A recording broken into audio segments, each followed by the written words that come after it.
अस्सलाम वालेकुम। ड्रामा से लाडली जिसमें नाज़ो को अपने ससुराल वालों की कोई फिक्र नहीं, इसे तो ये भी नहीं पता कि इसकी सास अस्पताल में है।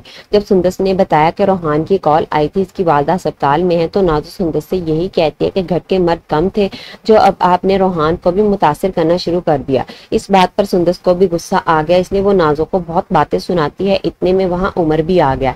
इसने ये नहीं पूछा कि बात क्या है, बस खड़ा हो गया बहन की तरफदारी के लिए और सुंदस से सख्त लहजे में बात करता है। नाज़ो की वालदा भी आ गई, वो भी सुंदस को एक कसूरवार कहती है, तो फिर सुंदस भी इनका लिहाज नहीं करती। जब इसहाक साहब घर आए तो ये तीनों माँ बच्चे मिलकर इसहाक साहब के कान भरते हैं कि सुंदस ने इन लोगों के साथ बदतमीजी की है।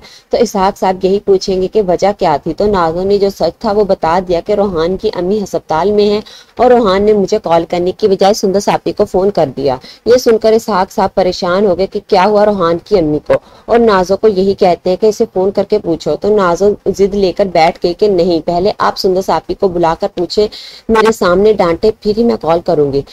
इसहाक साहब ने भी सुंदस को बुलवा लिया। वो सुंदस से यही पूछते कि बेटा तुमने नाज़ो को क्या कहा। सुंदस शायद यही कहे कि मैंने तो कुछ ऐसा नहीं कहा, मैंने तो सिर्फ यही पूछा था कि तुम अस्पताल क्यों नहीं गई।